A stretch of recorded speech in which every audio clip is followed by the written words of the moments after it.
Good afternoon students. आज एक बहुत ही ज़बरदस्त टॉपिक लेके आया हूँ जो हमें बताएगा difference between structure and union. Structure और यूनियन में क्या डिफरेंस है, हम यूज़ तो करते आ रहे हैं।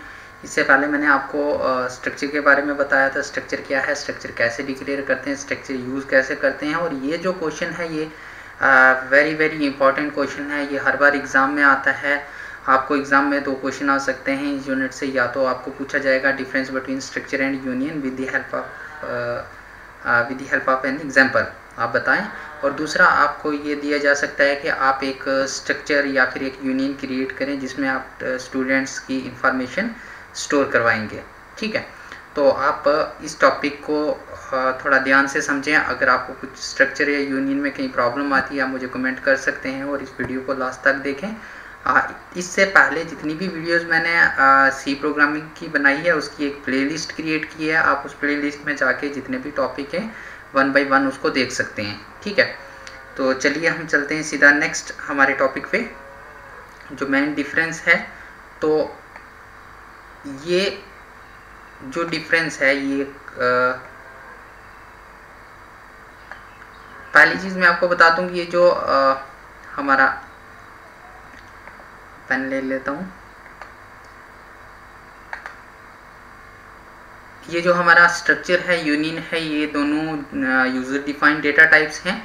और user defined data type means कि यूज़र अपनी मर्जी से डिफाइन कर सकता है डेटा टाइप्स को। ठीक है, क्या क्या, जैसे हम अगर बात करें इनबिल्ट डेटा टाइप्स की, तो इनबिल्ट में हमारे पास इंट है, फ्लोट है, करैक्टर है। तो अगर हम किसी चीज़ को एज ए इंट यूज़ करते हैं, अगर हम एज ए इंट ले लें तो इट मीन्स कि ये इंटीजर टाइप की वैल्यू ही कंटेन करेगा। ठीक है, तो हम क्या कर सकते हैं, हम अपनी मर्जी से कोई भी वेरिएबल कोई भी वैल्यू ले सकते हैं। ठीक है, दूसरी ये बात है हमारे पास, जैसे एरे था, एरे में हमने देखा था कि कलेक्शन होती है similar type of data items की। सिमिलर हो गया कि अगर हमारे पास एक लिस्ट है, ठीक है, तो वो उसमें अगर इंटीजर वैल्यू है तो वो सारी की सारी इंटीजर वैल्यू ही कंटेन करेगा। अगर करैक्टर है तो वो सारी की सारी करैक्टर वैल्यू कंटेन करेगा। बट हमने स्ट्रक्चर में सीखा कि हम विद डिफरेंट डेटा टाइप्स जो है वो काम कर सकते हैं।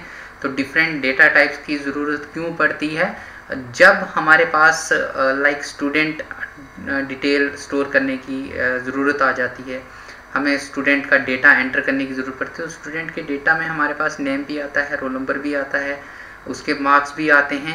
तो जब हमारे पास इस टाइप की इंफॉर्मेशन होगी, ठीक है, तो तब हम एक सिंपल एरे से काम नहीं कर सकते, तब हम स्ट्रक्चर या फिर यूनियन यूज़ करेंगे। तो सबसे पहले हमने स्ट्रक्चर देखा था, अब दोनों में डिफरेंस देख लेते हैं और उसके बाद सीधा यूनियन का जो भी प्रोग्राम होगा वो उस प्रोग्राम पे हम चलेंगे। ठीक है, चलिए। तो पहला डिफरेंस, पहला क्या है, कहता है इन structure each member gate separate space in memory. Structure में जितने भी मेंबर होंगे वो क्या करेंगे, उनको सेपरेट मेमोरी एलोकेट होती है। ठीक है, हर एक के लिए सेपरेट मेमोरी रिजर्व होती है। जैसे हम बात करें सिंपल, मैं लिखता हूँ इंट, मैंने लिखा इंट और ए, तो हमें पता है ये क्या करेगा, ये मेमोरी में एक ब्लॉक रिजर्व करेगा जिसका नाम ए रखेगा। ठीक है, इसी तरीके से हम इंट बी करते हैं, अगर इंट बी, तो ये क्या करेगा, ये एक और ब्लॉक रिजर्व कर देगा मेमोरी में इंटीजर टाइप का, जिसमें हम कोई भी वैल्यू बाद में स्टोर करेंगे। ठीक है, अब ये क्या कहता है, स्ट्रक्चर में हम जितने मेंबर होते हैं, एलिमेंट होंगे स्ट्रक्चर के अंदर, सबको मेमोरी अलग से एलोकेट होती है। ठीक है, बट यूनियन वाले केस में क्या है, in union all members share the same memory space. इसमें मेमोरी स्पेस सेम रहेगी, एक ही रहेगी और सबकी डिफरेंट नहीं होती है। अभी नीचे एग्जांपल है तो उसमें आपको समझ आ जाएगा और अच्छे से। ठीक है, दूसरा कहता है कौन सा होगा, biggest difference between union and structure. जो सबसे बड़ा डिफरेंस है यूनियन और स्ट्रक्चर में ये है कि स्ट्रक्चर में जितने भी मेंबर हम डिक्लेयर करेंगे सबको सेपरेट मेमोरी मिलेगी। ठीक है, सेपरेट स्पेस मिलेगी। बट यहाँ पे जो यूनियन है, यूनियन में हमारे पास सेम स्पेस होगी, सेम मेमोरी होगी। कैसे होगी वो हम आगे चलेंगे, आगे देखेंगे, आपको क्लियर हो जाएगा। चलिए नेक्स्ट कहता है total memory required to store a structure variable is equal to the sum size of all the members. तो टोटल मेमोरी एक स्ट्रक्चर कितनी लेगा, कहता है कि एक स्ट्रक्चर के अंदर जितने भी मेंबर हमने डेटा टाइप डिक्लेयर करी हैं उनका सम करेगा। जैसे फॉर एग्जांपल ये एग्जांपल लेते हैं नीचे, यहाँ हमारे पास एक कैरेक्टर टाइप का एक नेम ले लिया, ये हमें पता है एक कैरेक्टर 1 बाइट लेगा। अगर फ्लोट डिक्लेयर किया तो वो हमें पता है कि 4 बाइट लेगा। अगर इंटीजर टाइप का हमने कोई वेरिएबल लिया तो हमें पता है वो 2 बाइट लेगा। तो जो टोटल मेमोरी है स्ट्रक्चर लेने वाला वो लेगा कितनी, 1 + 4 + 2 मतलब टोटल 7 बाइट। कितनी, एक स्ट्रक्चर जो है वो टोटल मेमोरी कितनी लेगा, 7 बाइट। इस स्ट्रक्चर को स्टोर करने के लिए, स्ट्रक्चर के साथ काम करने के लिए हमें टोटल मेमोरी जो है वो यूज़ होनी है 7 बाइट, ठीक है। बट अगर हम बात करें यूनियन की, तो यूनियन वाले केस में क्या है, total memory space allocated is equal to the member with largest size. इसमें टोटल मेमोरी क्या थी स्ट्रक्चर में, इन सब का सम किया, जो होगा वही होगी टोटल मेमोरी। बट यूनियन वाले केस में कुछ अलग है। यूनियन वाले केस में है टोटल मेमोरी होगी जो सबसे लार्जेस्ट एलोकेटेड मेमोरी साइज होगा वो रहेगा, ठीक है। लार्जेस्ट कैसे, अगर हम बात करें इसकी, ठीक है, फॉर एग्जांपल हम इसकी बात करते हैं, ये है 1, 2 और 4। तो सबसे ज़्यादा साइज किसका है, 4। तो इसमें सबसे ज़्यादा, यूनियन वाले केस में सबसे ज़्यादा साइज होना है सब 4। इसमें टोटल साइज था 7, इसमें है 4। मतलब जो वेरिएबल, जो हम वेरिएबल डिक्लेयर, एलिमेंट डिक्लेयर कर रहे हैं, जिसकी जो सबसे ज़्यादा मेमोरी लेगा उसी में सारे के सारे वैल्यूज़ स्टोर होनी है, ठीक है। अलग से हर एक वेरिएबल को सेपरेट मेमोरी स्टोर करने के लिए नहीं मिलेगा। एक बार फिर से बता देता हूँ, इम्पॉर्टेंट है ये। क्या है, देखिए यहाँ पे हमने 3 वेरिएबल डिक्लेयर किए, नेम, मार्क्स और रोल नंबर, ठीक है। जो हमें पता है नेम कैरेक्टर टाइप है तो वो 1 बाइट लेगा। फ्लोट मार्क्स है वो फ्लोट टाइप का है और वो 4 बाइट लेता है। देन जो रोल नंबर है वो इंटीजर टाइप है और वो 2 बाइट लेगा, ठीक है। अब हम बात कर रहे हैं टोटल मेमोरी स्ट्रक्चर में कितनी कंज्यूम होगी, ठीक, कितनी यूज़ करेगा। तो टोटल मेमोरी वो यूज़ करेगा इन सब की एडिशन करके, ठीक है। 1, 4 और 2 को ऐड करके जितना भी होगा वो, ये वाला वेरिएबल जो हम डिक्लेयर कर रहे हैं S1, वो उतनी मेमोरी लेगा, ठीक है। अब हमारे पास यूनियन वाले केस में क्या है, यूनियन वाले केस में कहता है कि ये जो आपने वेरिएबल डिक्लेयर करे हैं, मैं रीज कर देता हूँ, ये जो जितने भी वेरिएबल डिक्लेयर करे हैं इनमें से जिसका साइज सबसे ज़्यादा होगा उतनी टोटल मेमोरी होगी। बात समझे, इनमें से जिसका साइज सबसे ज़्यादा होगा उतनी मेमोरी जो है वो यूज़ करेगा। जैसे इसकी बात करें अगर हम, तो इसमें सबसे ज़्यादा साइज कौन सा है, 4। तो इट मीन्स अगर हम यहाँ देखें तो स्ट्रक्चर टोटल मेमोरी जो है वो 7 लेगा। तो अगर हम यही यूनियन की बात करें तो वो टोटल कितने बाइट लेगा, 4 में आप सारा काम कर देगा। समझ आया। दूसरा, अब यहाँ देखते हैं, यहाँ मैंने क्या किया, वही यूनियन क्रिएट किया और यहाँ मैंने ले लिया नेम एरे। तो इसका साइज दे दिया मैंने 20, ठीक है। जो नेम है वो अप टू 20 कैरेक्टर तक स्टोर हो सकता है। तो इस केस में क्या होगा, ये 1 कैरेक्टर एक अगर बाइट लेता है तो 20 कैरेक्टर स्टोर करने हैं, तो वो कितने होंगे, 1 × 20 मतलब टोटल हो गया इसका साइज 20 बाइट। कितना हो गया, 20 बाइट। और यहाँ फ्लोट वही 4 बाइट लेगा, इंट वही 2 बाइट लेगा। अगर ये हमने स्ट्रक्चर डिक्लेयर किया होता, ये सारा हमने डिक्लेयर किया होता टेम्पलेट स्ट्रक्चर के लिए, तो उसने हमारी मेमोरी, टोटल मेमोरी उसमें कितनी लगनी थी, 20 + 4, यहाँ मैं लिख देता हूँ 20 + 4 + 2, ये था स्ट्रक्चर वाले केस में। तो ये कितना हो जाता टोटल हमारे पास 26 बाइट जो मेमोरी है वो स्ट्रक्चर लेता। बट अगर हम बात करें किसकी, यूनियन की, तो यूनियन वाले केस में हमारे पास सिर्फ ये लेगा 20 बाइट। कितना, मैं पेन ले लेता हूँ, 20 बाइट। कितना होगा, 20 बाइट, क्योंकि सबसे ज़्यादा जो साइज़ है इसमें वो 20 बाइट है। तो वो क्या करेगा, सारे के सारे एलिमेंट जो भी वैल्यू होगी वो इसी मेमोरी में 20 बाइट में स्टोर करेगा। इतना समझ आया आपको। देखो बेसिक सा डिफरेंस है, डिफरेंस ये है कि टोटल मेमोरी कितनी लेगा, हर एक वेरिएबल को, हर एक एलिमेंट को इंडिविजुअल स्पेस एलोकेट होती है, यूनियन में इंडिविजुअल स्पेस एलोकेट नहीं होती। ठीक है, जो टोटल मेमोरी है वो सबका सम होगा और इसमें होगा जो लार्जेस्ट वैल्यू होगी, लार्जेस्ट बाइट होगा वही उसका साइज होगा। ठीक है, चलिए नेक्स्ट दूसरा कहता है we can access any member in any sequence. Structure वाले केस में हम कोई भी स्ट्रक्चर का मेंबर जो है कभी भी किसी भी सीक्वेंस में हम क्या कर सकते हैं, यूज एक्सेस कर सकते हैं। ठीक है, बट यूनियन वाले केस में क्या है, we can access only that variable value is recently stored. जो अभी अभी रिसेंटली हमने जो वैल्यू स्टोर की है वही हम एक्सेस कर सकते हैं। फॉर एग्जांपल यहाँ देखिए, यहाँ मैंने असाइन कर दी S1, ये वेरिएबल स्ट्रक्चर टाइप वेरिएबल है, तो S1 का जो रोल नंबर है वो मैंने 20 असाइन कर दिया और S1 में जो मार्क्स हैं वो मैंने 70% बता दी। ठीक है, अब मैं जब प्रिंट करवाऊंगा तो मैंने लिखा S1 dot roll number 1, but मैंने रिसेंटली अभी वैल्यू असाइन कौन सी की थी, मार्क्स वाली। तो इस स्ट्रक्चर में कोई फर्क नहीं पड़ता, कोई भी एलिमेंट पहले या बाद में एक्सेस कर सकते हो। ठीक है, मैं रोल नंबर पहले एक्सेस करता हूँ, मार्क्स बाद में एक्सेस करता हूँ, या रोल नंबर पहले एक्सेस करता हूँ, मार्क्स बाद में एक्सेस करता हूँ, कोई फर्क नहीं पड़ेगा। बट यूनियन वाले केस में फ़र्क ज़रूर पड़ता है। क्या फ़र्क पड़ता है, देखिए यहाँ रोल नंबर मैंने बताया 20 और मार्क्स बताया मैंने कितने 70%, और मैं यहाँ एक्सेस क्या कर रहा हूँ, रोल नंबर। अभी रिसेंटली कौन सा यूज़ किया मैंने, मार्क्स। तो ये यूनियन वाले केस में कहता है जो रिसेंटली आपने मेंबर यूज़ किया है वही वैल्यू आप क्या कर सकते हो, एक्सेस कर सकते हो। तो इस केस में वो हमें एरर दे देगा। तो मैंने यहाँ लिखा है the above code will work fine structure वाले केस में। यूनियन वाले केस में मैंने लिखा है the code will show error in output, the value of roll number is lost as most recently we have stored value in marks. ठीक है, this is because all the members share same memory space.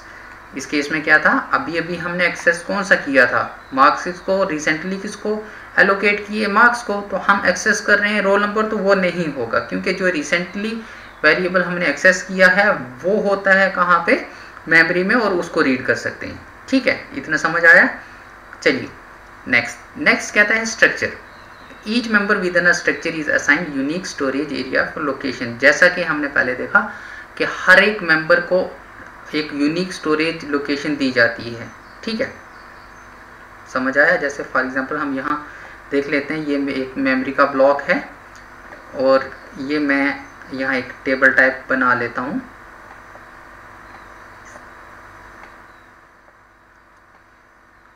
For example मैं एक structure declare करता हूँ और structure में मैंने 3 variable ले लिए, एक यहाँ उसने डिक्लेयर कर दिया, एक यहाँ कर दिया, एक यहाँ कर दिया, मतलब ये 3 ब्लॉक उसने अलग कर दिए। ठीक है, अब अगर हम यूनियन की बात करें तो ये कहता है memory allocated is shared by individual members of union. Means कि इन 3 वेरिएबल डिक्लेयर किए और तीनों में देखिएगा सबसे ज़्यादा बाइट कौन ले रहा है, जो सबसे ज़्यादा बाइट लेगा उसी में सारे के सारे एलिमेंट वैल्यू सारी उसी में स्टोर होंगी, वहीं से एक्सेस होंगी। ठीक है, फिर कहता है the address of each member will be in ascending order, this indicate that memory for each member will start at different offset values. हर एक मेंबर की जो एड्रेस होगा वो असेंडिंग ऑर्डर में होगा। और दूसरा कहता है the address is same for all the member of A union.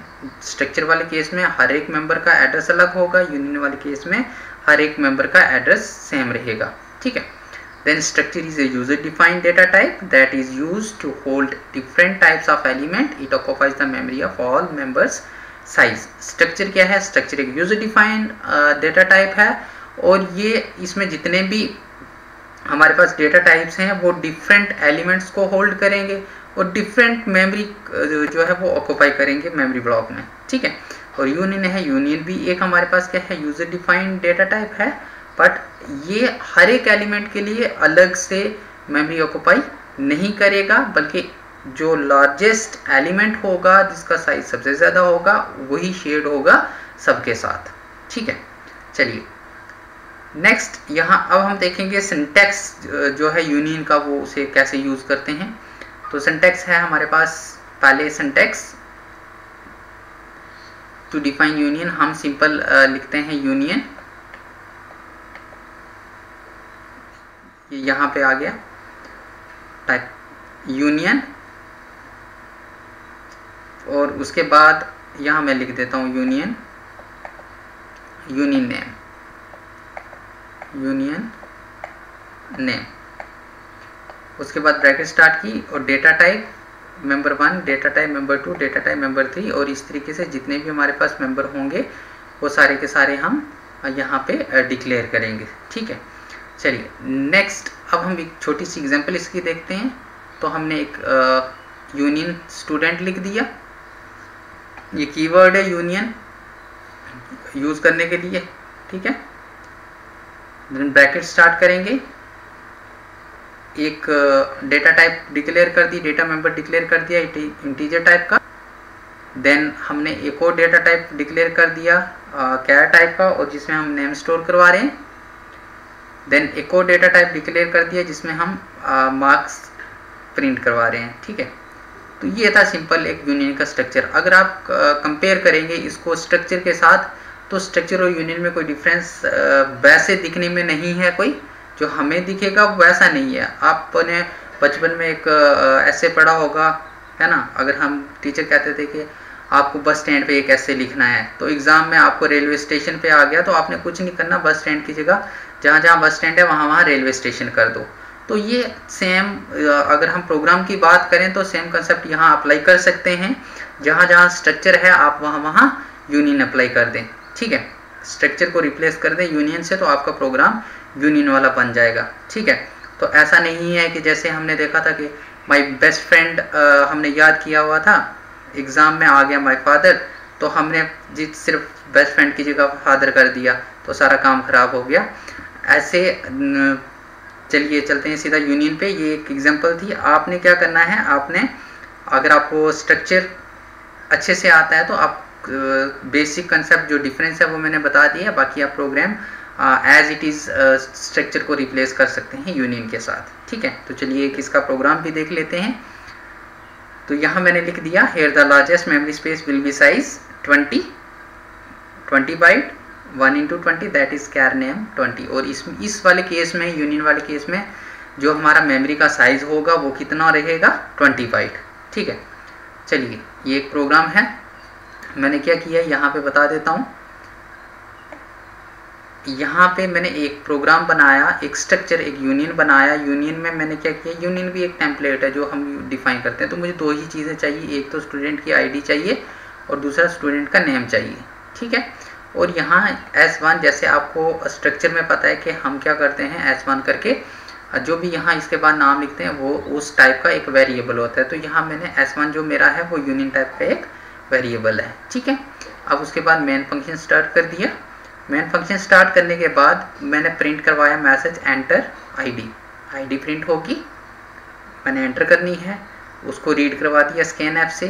तो मैंने बोला स्टोर कहाँ करना है, S1 में जो आईडी है वहाँ पे स्टोर करना है। S1 डॉट आईडी का मीनिंग ये होता है कि S1 के अंदर जो आईडी है वहाँ जाके स्टोर करना है। ठीक, फिर मैंने बताया एंटर नेम, तो नेम कहाँ स्टोर करना है, S1 के अंदर जो नेम है वहाँ जाके स्टोर करना है। तो इसी तरीके से प्रिंट करवाया। तो स्टूडेंट आईडी क्या है, कहाँ से रीड करेगा, S1 के अंदर जो आईडी है वहाँ से रीड करो। और प्रिंट एफ स्टूडेंट नेम, जो S1 के अंदर नेम है उसको प्रिंट करो। ठीक है, तो चलिए अब इसकी आउटपुट देख लेते हैं। तो आउटपुट कुछ ऐसे आएगी, एंटर आईडी मैंने 10 कर दिया, एंटर नेम कर दिया तो राकेश लिखा। देन जब वापस मुझे ये प्रिंट करेगा, स्टूडेंट आईडी मुझे 10 देगा और स्टूडेंट नेम मुझे राकेश देगा। तो ये एक बेसिक सा कंसेप्ट था। और इसमें जो हमने डिफरेंस देखा स्ट्रक्चर और यूनियन में क्या डिफरेंस है, और आप बेसिक यही मैं वापस एक बार रिपीट करूँगा, बेसिक डिफरेंस यही है स्ट्रक्चर और यूनियन में। हमारा जो स्ट्रक्चर है वो हर एक एलिमेंट के लिए डिफरेंट मेमोरी ब्लॉक रिजर्व करता है, और यूनियन क्या करता है, हर एक के लिए डिफरेंट ब्लॉक नहीं रिजर्व करता। वो जो लार्जेस्ट ब्लॉक होगा मेमोरी में वही शेयर करेगा सबके साथ। ठीक है, तो इस वीडियो को आप कंप्लीट देखें, और अगर आपको अच्छा लगता है तो आप इसे लाइक भी करेंगे ज़रूर। ठीक है, तो नेक्स्ट जो हमारा टॉपिक होगा जो मैं डिस्कस करने जा रहा हूँ आपके साथ, वो मैं लाऊंगा। स्ट्रिंग हैंडलिंग फंक्शन, स्ट्रिंग क्या होता है और स्ट्रिंग के कौन कौन से डिफरेंट फंक्शंस परफॉर्म करते हैं हम, ठीक है। तो ये जितनी भी वीडियोस हैं मैं प्ले लिस्ट में डाल देता हूँ, ठीक है, ऐड कर देता हूँ। आप उस प्ले लिस्ट में से ये देख सकते हो। अगर आपने कोई भी पहले वाली वीडियो मिस किया तो आपको सारी की सारी वीडियो प्ले लिस्ट में मिल जाएंगी, ठीक है। Okay, thank you.